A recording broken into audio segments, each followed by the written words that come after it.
Hey everyone, thanks very much for getting your questions in.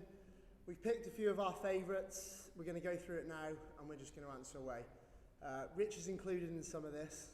He's not here, but we're definitely going to include him in some of these Q&As. So I'm going to kick things off with a quick fire round from John Clark. Thank you, mate. Number one, who is least likely to get a round in at the bar? Connor.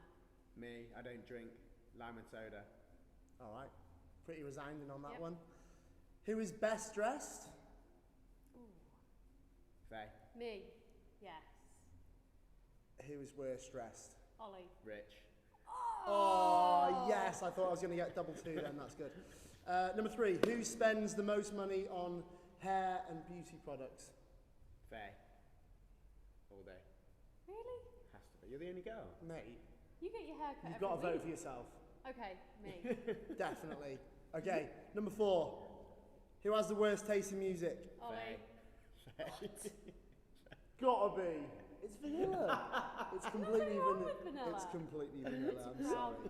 pleaser. Okay, number five, who is most likely to get caught speeding? Cheney. Connor, definitely Connor. And who is driving Miss Daisy? Rich. Rich. Rich.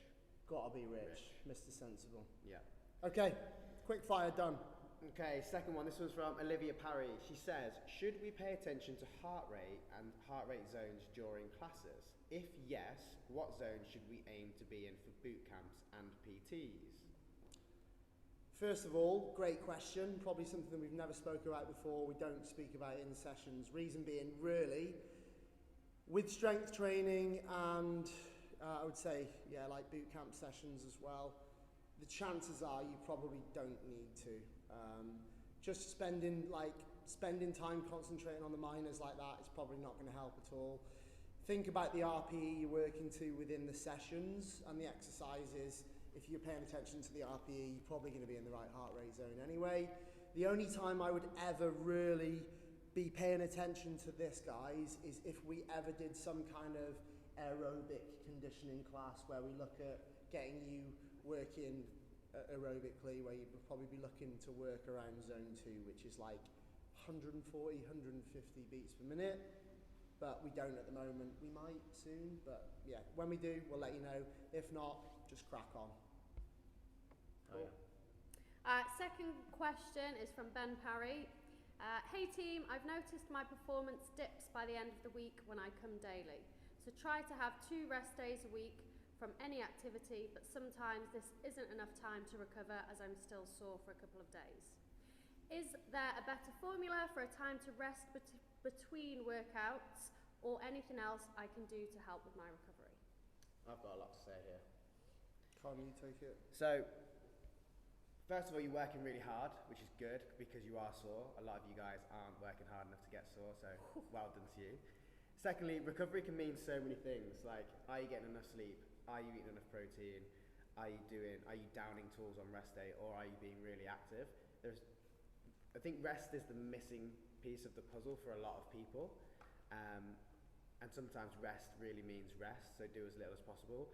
You in particular have a young one, so that makes things challenging with regards to sleep, stress, and high activity. So factor all those things in. If you're really struggling, maybe think about spacing your workouts out a little bit more. Maybe try to create a quote-unquote perfect week with regards to your training, rest time, and family time. But it's probably something we're all guilty of, not prioritising rest because we're so active. Yep. And then there's other things you can think about, 1%ers like ice baths, saunas. But to be honest, if you're looking after your nutrition, if you're getting as good a sleep as possible, and rest days really mean rest days, you're probably doing the right thing. Sometimes stress is out of our control, and that has a huge impact on performance and how you feel. So as long as you're trying to do all the right things, you're probably on the right path, and the 1%ers sometimes are just 1%ers.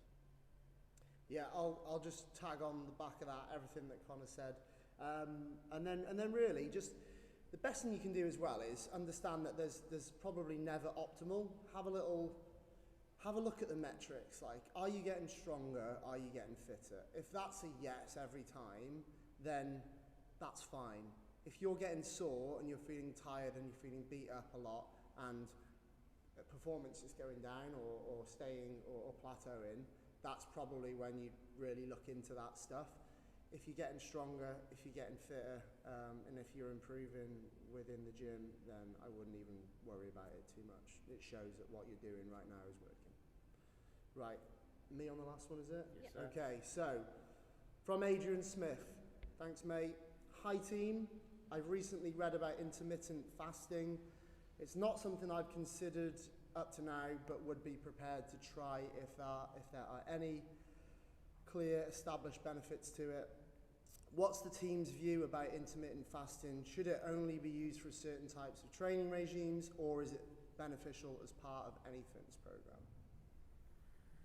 Who's taking this? My answer will be very short, so you Let's guys. go you. Okay. So I think it's a great fat loss tool for people that really want to maybe lose some weight, because it adds a little bit of discipline into their life where they may be lacking. But realistically, when you eat, I'm not sure matters too much. As long as you're eating enough for either fat loss or having sufficient energy to fulfill the life you need to do, I'm not sure it's all that really. I agree. Intermittent fasting really is only just reducing the amount of time in the day that you can eat for. And if you're doing it right, you should be eating less calories. But if that was me, I would be starving by the end of the day and probably eat way more than I should in the time that I can eat. So I don't think it's the be all and end all, to be honest. Yeah, similar to what these guys have said, probably off the back of that. Yeah, for fat loss, it can be really helpful for people. I think it's good to like, the first thing to talk about is, for different people, it might be really good for somebody, it might work really well for somebody, and then for someone else it might be completely disastrous. Having a window of time where you don't eat for some people might really benefit gut health. It might give them mental clarity as well. There's still a lot of research to be shown or to be done in around intermittent fasting, but I know for sure from previous experience as well that having windows of time where I don't eat, sometimes my energy level actually increases. I don't know why, and I don't know the science behind it, but for some people, like, this is why people rave about it, because some people try it and it's like, oh my God, this has changed my life. That's why people are very opinionated about it, because it's affected them in a way that was really good. But then the problem is with that, people like push that on other people. Sometimes that's not quite the case. Definitely give it a try. The only thing I'd be careful about is just making sure that you're fueling for performance properly. The issue I see with it is, if you're having windows where you're fasted, you are never going to be able to train to the intensity that you would if you're eating around your workout. So that's something to be careful around. If it's fat loss, it's probably not going to be a huge issue, but if it's performance that you're after, you're probably going to have to make sure that that window where you're fasting is not around your training. Apart from that, same as anything, give it a go. If it works for you, keep it. If not, absolutely fine. Well said. Thanks for your questions, guys.